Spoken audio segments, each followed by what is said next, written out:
요즘 출판계에서는 판매량 10만 부가 넘으면 소위 메가 히트작에 속합니다. 그런데 애니메이션 슬램덩크의 만화책이 올해 들어 60만 부나 팔렸습니다.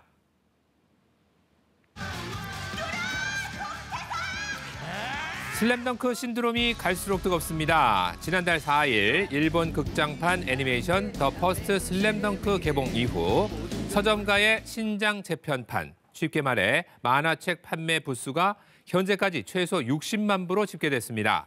슬램덩크 신작 재편판은 과거 31권으로 나온 오리지널 만화책을 총 20권으로 재편한 시리즈로 올해 첫 주부터 지금까지 온라인 서점 베스트셀러 목록의 상위권을 지키고 있습니다. 출판사 측은 계속해서 책을 생산하는데도 수요를 못 따라갈 정도라며 3월 초쯤에는 판매량이 100만 부를 돌파할 거라고 전망했는데요. 서점가의 100만 부는 극장가의 1000만 영화에 비견될 만큼 기록적인 숫자로 슬램덩크가 이를 이뤄낼지 주목됩니다. 지금까지 문화광장이었습니다. 1990년대 인기 만화 슬램덩크를 극장판 애니메이션으로 옮긴 더 퍼스트 슬램덩크가 200만 관객을 넘어섰습니다. 배급사 뉴 측은 오늘 오전 기준 더 퍼스트 슬램덩크의 누적 관객 수가 201만 1000여 명을 기록했다고 밝혔습니다.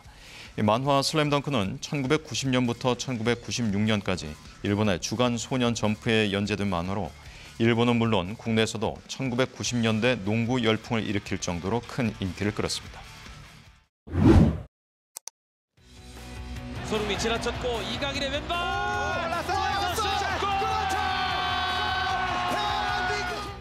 불꽃 같은 투지였습니다. 카타르 월드컵 포르투갈전을 승리로 이끌었던 대한민국 국가대표팀 선수들이 들어올린 태극기에는 지난해 최고 유행어가 적혀 있었습니다. 중꺾마, 중요한 것은 꺾이지 않는 마음이란 뜻입니다. 이렇게 꺾이지 않는 마음으로 새해 벽두부터 대중문화를 달구고 있는 사람들이 있습니다.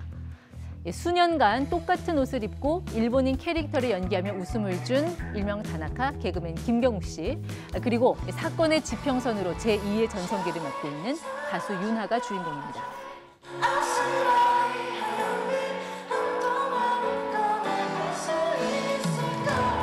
최근엔 영화 더 퍼스트 슬램덩크가 이 중꺾마를 소환했습니다.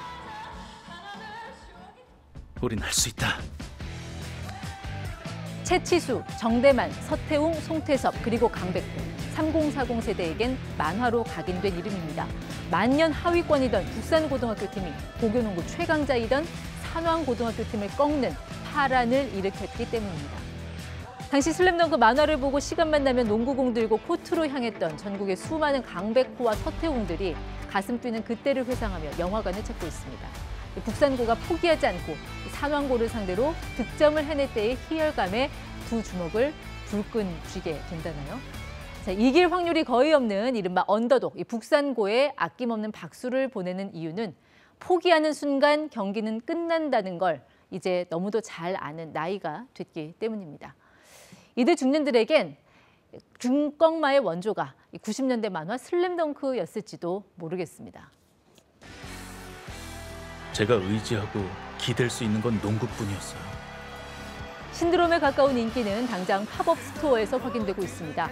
농구공, 농구화 등 기념품, 이른바 굿즈를 사기 위해 팬들은 개장 전날부터 줄을 서서 밤을 새웠습니다.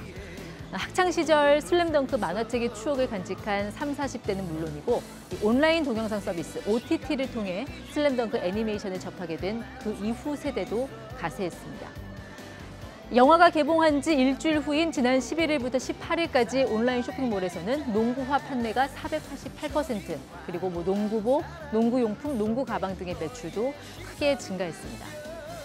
자, 그런데 1990년대 일본의 애니메이션이 2023년에 한국에서 왜 이렇게 인기인지를 곰곰이 생각해보면 유통업계의 들뜬 분위기에 마냥 취해 있을 수만은 없습니다.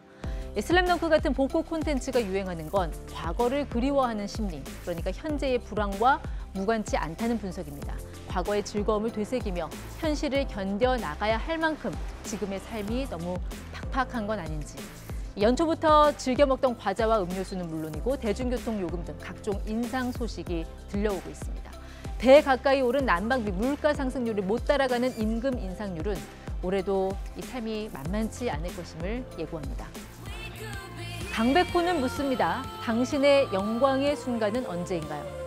난 바로 지금이라고요. 새해 우리에게도 이런 순간이 올 수 있을까요? 아니, 이런 순간으로 만들 수 있을까요? 지금까지 이티콕이었습니다.